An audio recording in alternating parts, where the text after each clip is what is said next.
ಅನ್ಕೊಂಡ್ರೆ ಕನಕಪುರದಲ್ಲೂ ಕೂಡ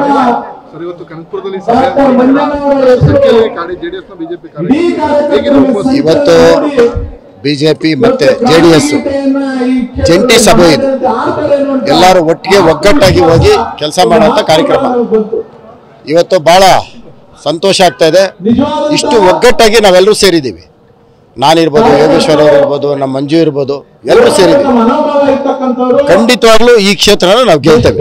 ಸಾಕಷ್ಟು ಇಲ್ಲಿ ಹೋರಾಟ ಪ್ರಾರಂಭವಾಗಿದೆ. ಮೈತ್ರಿ ಅಭ್ಯರ್ಥಿ ವಿರುದ್ಧ ಕೂಡ ಕುಟುಂಬ ರಾಜಕಾರಣ ಆರೋಪ ನೋಡಿ, ಟೀಕೆಗಳನ್ನ ಮಾಡ್ತಿದ್ದಾರೆ ಸರ್ ವಿರೋಧ ಪಕ್ಷ. ಮೈತ್ರಿ ಅಭ್ಯರ್ಥಿ ಕುಟುಂಬ ರಾಜಕಾರಣ ಅನ್ನೋದು ಡಾಕ್ಟರ್ಗೆ ಅನ್ವಯಿಸಲ್ಲ. ಡಾಕ್ಟರ್ ಇವತ್ತವರೆಗೂ ದೇವೇಗೌಡರ ಅಳಿಯ ಅಂತಾಗಲಿ ಎಲ್ಲೂ ಗುರುತಿಸ್ಕೊಂಡಿಲ್ಲ. ಡಾಕ್ಟರ್ ಅವರ ಸ್ವಂತ ಶಕ್ತಿ ಮೇಲೆ ಅವ್ರ ಶ್ರಮದಿಂದ ಇವತ್ತು ಅವ್ರಿಗಿರ್ತಕ್ಕಂಥ ಹೆಸರು ಮೇಲೆ ಸ್ಪರ್ಧೆ ಮಾಡ್ತಾ ಇರೋದು. ನೋಡಿ, ಈ ಬಾರಿ ಕನಕಪುರದಲ್ಲಿ ನಾವು ಲೀಡ್ ತಗೊಂತಾ ಇದ್ದೀವಿ.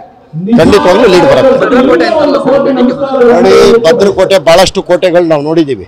ಯಾವ್ಯಾವ ಕೋಟೆಗಳು ಏನಾಗಿದೆ ಅಂತ ಅದಕ್ಕೆ ಬಹಳಷ್ಟು ಉದಾಹರಣೆಗಳು ಇದೆ. ತುಂಬ ಕೋಟೆಗಳು ನೋಡಿದ್ದೀವಿ. ಚರಿತ್ರೆಯಲ್ಲಿ ಇವತ್ತು ಯಾವ ಕೋಟೆನೂ ಉಳಿದಿಲ್ಲ. ಇಲ್ಲಿ ಒಂದೇ ಒಂದು ಕೋಟೆ ಉಳಿದಿರೋದು ಹೇಳ್ರಿ ನೋಡೋಣ. ಇದು ಯಾವುದಾದ್ರು ಇದ್ರೆ ಹೇಳಿ. ಮತ್ಕರಿದು ಉಳಿದಿದೆಯಾ? ಟಿಪ್ಪುದು ಉಳಿದಿದೆಯಾ? ವಿಜಯನಗರ ಸಾಮ್ರಾಜ್ಯ ಉಳಿದಿದೆಯಾ? ಯಾರ್ದು ಉಳಿದಿದೆ? ಯಾವ ಕೋಟೆನೂ ಉಳಿದಿಲ್ಲ. ಇದು ಅದೇ ಆಗೋದು ಖಂಡಿತವಾಗಿ.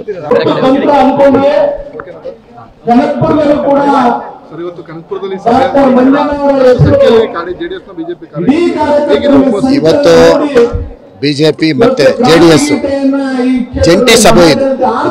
ಎಲ್ಲರೂ ಒಟ್ಟಿಗೆ ಒಗ್ಗಟ್ಟಾಗಿ ಹೋಗಿ ಕೆಲಸ ಮಾಡುವಂತ ಕಾರ್ಯಕ್ರಮ ಇವತ್ತು ಬಹಳ ಸಂತೋಷ ಆಗ್ತಾ ಇದೆ. ಇಷ್ಟು ಒಗ್ಗಟ್ಟಾಗಿ ನಾವೆಲ್ಲರೂ ಸೇರಿದ್ದೀವಿ. ನಾನಿರ್ಬೋದು, ಯೋಗೇಶ್ವರ ಅವರು ಇರ್ಬೋದು, ನಮ್ಮ ಮಂಜು ಇರ್ಬೋದು, ಎಲ್ಲರೂ ಸೇರಿದ್ದೀವಿ.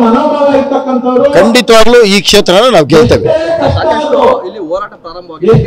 ಮೈತ್ರಿ ಅಭ್ಯರ್ಥಿ ವಿರುದ್ಧ ಕೂಡ ಕುಟುಂಬ ರಾಜಕಾರಣ ಆರೋಪ ನೋಡಿ, ಟೀಕೆಗಳನ್ನ ಮಾಡ್ತಿದ್ದಾರೆ ಸರ್ ವಿರೋಧ ಪಕ್ಷ.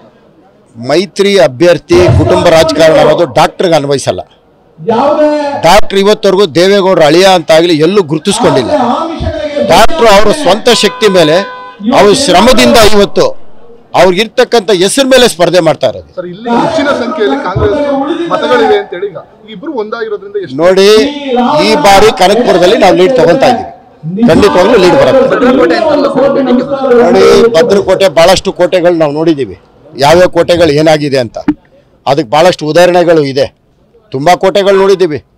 ಚರಿತ್ರೆಯಲ್ಲಿ ಇವತ್ತು ಯಾವ ಕೋಟೆನೂ ಉಳಿದಿಲ್ಲ. ಇಲ್ಲಿ ಒಂದೇ ಒಂದು ಕೋಟೆ ಉಳಿದಿರೋದು ಹೇಳ್ರಿ ನೋಡೋಣ. ಇದು ಯಾವುದಾದ್ರು ಇದ್ರೆ ಹೇಳಿ. ಮತ್ಕರಿದು ಉಳಿದಿದೆಯಾ? ಟಿಪ್ಪುದು ಉಳಿದಿದೆಯಾ? ವಿಜಯನಗರ ಸಾಮ್ರಾಜ್ಯ ಉಳಿದಿದೆಯಾ? ಯಾರ್ದು ಉಳಿದಿದೆ? ಯಾವ ಕೋಟೆನೂ ಉಳಿದಿಲ್ಲ. ಇದು ಅದೇ ಆಗೋದು ಖಂಡಿತವಾಗಿ.